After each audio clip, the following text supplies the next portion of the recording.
Hello and welcome back to LeeReader. Now today's video is going to be a little bit different because I'm having one of those days where I'm just having epiphanies left, right and centre and I just need to share them with you. So last night I was on Skype with my friend Lauren and we got onto the subject of YouTube and YouTube books. This subject came about because recently in the bookstore that I work in we've had some YouTubers come in and do book signings and whatever, so we were talking about YouTube and YouTube books in general. So we were talking away and in my ignorance I turned around and said, apart from like 2 or 3, I was like, I doubt any of these YouTubers have actually written their own books. I was being ignorant, I'll hold my hands up to it now, I know. After I said this, Lauren reacted with the following statement, which I think is perfect to sum up the YouTube book situation. She said to me, that might be true, but there is a difference to writing books than there is to writing novels. And at 2 o'clock this morning, that kind of blew my mind because I have never looked at it that way. Now Miss Ariel Bissett made a great video on the area of independent genius, and that was when the Zoella ghostwriting scandal was coming around. I suggest you go and watch that because my video is now about to relate to this. In her video, Ariel talks about the idea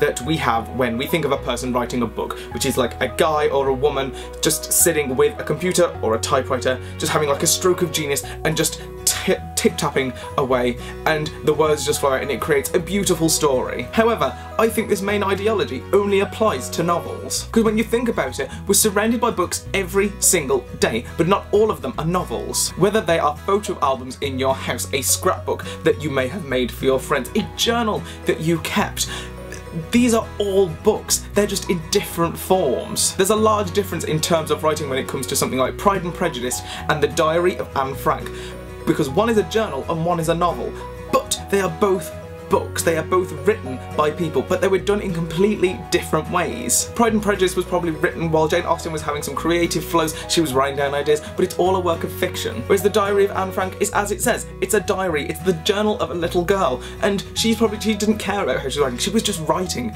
and that's wonderful, because creating books comes in all different forms, and this is where I think people get lost when it comes to the YouTube situation. Because of the Zoella ghostwriting scandal, it has put doubt in many people's heads as to how many of these YouTubers are independently writing their books. But maybe they're not, and maybe that's not a bad thing. Maybe the book like The Pointless Book or Love Tanya, a book that is more of a book of creativeness, it's a book with pictures as well as writing, it is going to be a team effort and there's no problem with that. At the end of the day, they are both books. And the main issue with the Zoella ghostwriting channel was the fact that Zoella lied about writing it. She didn't admit that she'd had any help and there's no accreditation in the book like there usually is when it comes to ghostwriters. But in a regular book that's not a novel, is this so much of an issue? Because usually they have like an editorial team who'll be listed at the front or they'll be in thank yous, because these books aren't works of fiction. These books are just things put together, pictures, words, anything really, but that doesn't make them less of a book. I seem to have gone off on a tangent, so let me try and wrap this up. We as people need to get out of this idea that everyone writes books like they write novels, because a novel is just one type of book. There are plenty of other books in the world that are not novels and they've all been written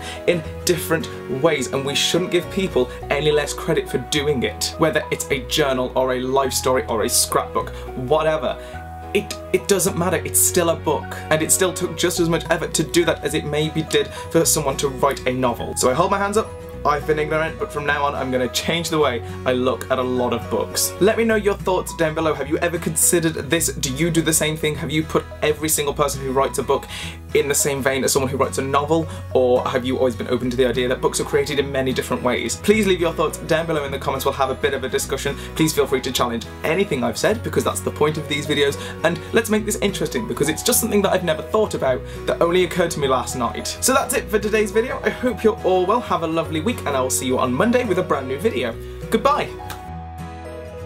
End of the video bit. So I'm sorry there hasn't been a video for a few days. I know I said I'd put one up on Thursday and I didn't. Life's kind of been kicking my ass recently, which has probably not been helping with my reading slump either. But so I just took a bit of a break. But I'm good now. I'm back. I'm ready to kick ass. And yeah, thank you all so much for your advice on getting out of my reading slump. I'm back into reading. I've read a few books since then, and I'm feeling good about reading again. So I'm excited. I'm excited to see what it brings. So that's a thing. Hopefully you'll stick around for Monday's video. I'm going to be doing my May wrap-up and my June TBR, so stick around for that and I will see you then. Have a lovely weekend. Goodbye!